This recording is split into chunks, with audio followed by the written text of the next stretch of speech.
Hi, I'm Greg Murphy and I'm here with Nathan Wallis, Neuroscience Educator. And in this episode, we're talking about the benefits of technology in transport. Great to see you, Nathan. Kia ora, Greg. Referring to what's happened over the years with the development of so much technology in motor vehicles, which I see is all to do with trying to fill the voids of humans making mistakes or doing the wrong things to try and assist. I mean, it started with ABS, anti-lock braking systems in cars, you know, to stop the front wheels locking up so people didn't jump on the brakes at the wrong time and skid off the road. And then we've got traction control and, stability control and blind spot this and adaptive cruise control, all this kind of stuff, so we don't have to hit the brakes. And all that. We've got so much tech, and then the stuff that's now available, the amazing technology that's available to help truck drivers, with their fatigue and distraction management, all that kind of stuff. We've got all these tools now, but there's still a misunderstanding or lack of information or a resistance to engage with this stuff. And utilise it and accept that it's there to support. What's wrong with us? Sometimes. Well, I mean, you can understand it from a brain point of view because the prime directive is survival. So that means it doesn't really like adapting to new change because the brain's basically got a program running that says whatever you're doing right now isn't killing you, so just keep doing that. So you're literally, when you're faced with let's just do things how I've always done it, or let's just try it this new way. If you choose to do things how you've always done it, you're rewarded with a little burst of endorphins to go, good on you. Don't take the risk of doing something new. So we're actually biologically pre-programmed to be a bit resistant to that. The older we are, the stronger that kicks in, or the more predisposition there is to... Arrogance? Is it? Well, it's more just about survival. I suppose we can interpret it as arrogance. Yeah. And we get arrogant about, no, I don't need that, and I've been doing it this way for 20 years, and I've been successful, so I don't need it. But it sits on top of that general human resistance to change. I mean, even when you're not consciously resisting. My latest car was the first car to have a reverse camera. And I noticed myself, even understanding how the brain works, it was very, very hard for me I had to do both at the same time. The program I didn't trust, my body does not trust looking this way and reversing the whole time. Yeah. It took, so I knew the camera. I knew technically that is an image of what's behind me. But in another part of my brain didn't believe it and needed to check as well. I'm good now, I've had the experience and I've built up the trust that I can just use the camera. But that's that example of your brain doesn't trust that change. My brain's had 100% success rate at not backing into things when I look.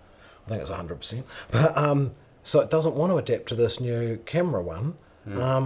It's generally programmed not to adapt to change. So, and then like I say, the older we get, the more we're like that. So it's really interesting though. I mean, we know so much more information, and we know that these things are happening. Like people are falling asleep, people are distracted now. We know we're doing this stuff, and yet we still don't want to be told, or we don't want to be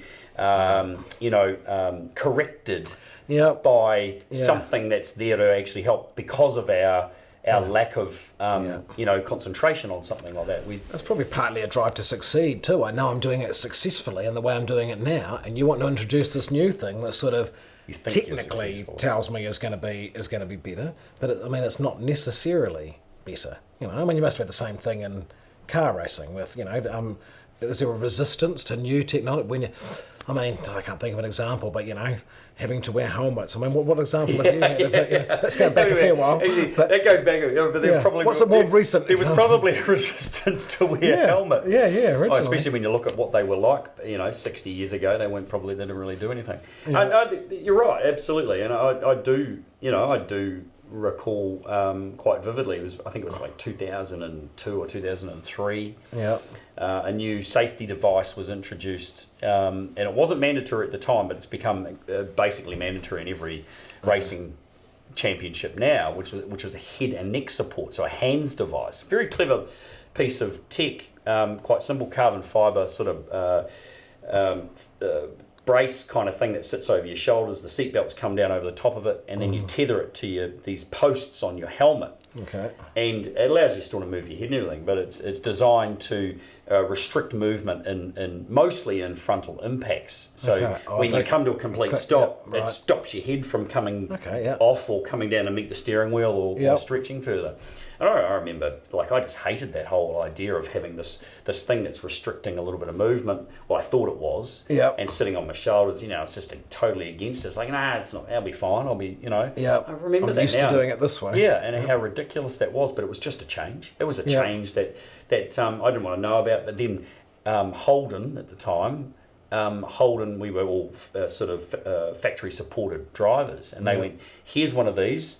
We are doing this because we believe it's a good thing, and if you are involved with us in any way, shape, or form, you have to wear it. Right. Yeah. I was like, ugh, I have to wear it. But since then, I've never not gotten a race car. Pretty much, I don't think that without wearing one, because it's just part of, again, that routine and the brain, and you just accept it, and it's part of of getting in the race car is having this thing on your neck, sitting on your neck and strapped down to your shoulders, and you know that it does actually work. So I suppose in that respect, I mean, other technology that's happened, there is, depending on which cars and things you drive, definitely there's just evolutions, because of some race cars are more aligned with being a road going version, and so they've got a lot of technology in them that does actually help and support, but you've got to maximise it too. You do use it to affect and make you faster and make you better at doing the job.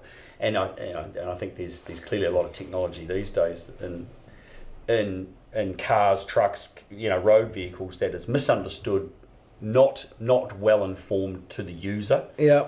Which actually can then become, in some ways, a little bit of information can be quite dangerous. So there's not enough information, not enough training around all that stuff, and then there is the technology obviously that is being more widely used around supporting that fatigue and distraction stuff, which but some people won't accept it, which is interesting. Yeah, because when you said that, they just made it the rule. Holden just said you have to wear this. In some ways, that can be a blessing, because your brain that doesn't want to accept change, it has a bit of a grumble about it, but does flick into, well, okay, I've got to do this, and then you quickly adapt to it. Whereas your brain left to its own devices, and you're given that choice, it's almost like the older you are, the less likely you are to pick up that choice. So, but you don't really want a culture where everything's just top down and you're told what to do all the time. So it's trying to ride the balance between those two. But it is being told what to do. And a bit of misinformation. Misinformation can spread very quickly about stuff, right? And it's easy for some people to actually just not want to know about it, so therefore they want to spread that information, the misinformation about it, to anybody that will listen. Yeah, I mean, you said about helmets not really doing much for a start, so people are suspicious for a start about where is the actual evidence to show this is helpful. And when we put cameras into trucks or vehicles, there can be a general mistrust that is that going to be used to spy on me? Is that going to be put on the internet, me picking my nose? I mean, it's going to be used for a purpose that it's not used for. So there's a whole lot of mistrust, and so it's very much about working with the brain, but also the culture of the place that you're working with. But I think, but also now too, I mean, with a lot of the stuff that we've talked about around lifestyles and the pressures and the stress and all this kind of stuff. I mean, clearly the need for support to to help us if we are going through that stuff is almost become. It's almost become a necessity for safety. Yeah. People often need the why, don't they? Rather than just the how of do this. They need to know why they're doing it to get that buy-in. Yeah. And if they do have that knowledge and they know what's happening, they know it's actually going to, it could save their life. They can see that clearly. It could save the lives of their friends. Then they're much more liable to take it on board. So it can be a blessing to go, you've just got to do it, but it's going to get a whole lot more buy-in if they explain to you why it's working and how it's working.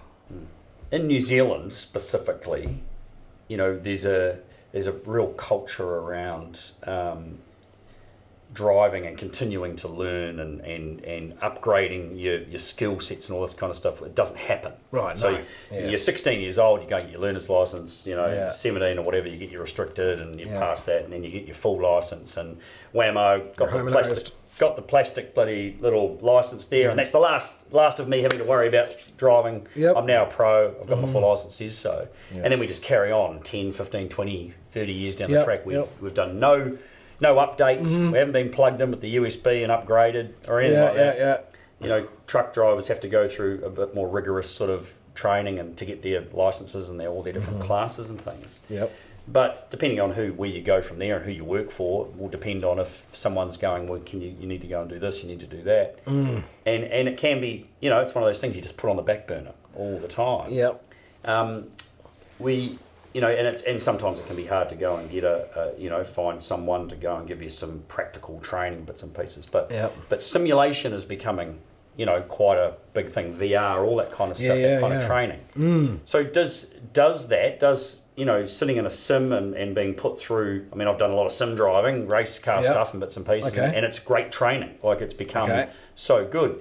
I mean, that's what I feel anyway. But so if you doesn't surprise me. Yeah. So how would a sim sitting in that virtual world or whatever? Is that a positive thing? Does it work? Absolutely, it does. I think it's that thing we talked about before. That what you're seeing in front of you is really a constructed reality. Your frontal cortex, that's seeing the rest of the world, doesn't actually, vision and sound and stuff is not connected to your frontal cortex. So that's that thing I said, that 93% of what you're seeing is a constructed reality. So that means when you go into VR, when you go into virtual reality, it's very, very easy for your brain to believe. I mean, I remember the first time I went onto a proper one when I'm standing on top of a mountain holding a sword in this virtual reality game. From a brain and neuroscientist point of view, it was fascinating how quickly my brain adjusted to this is the real.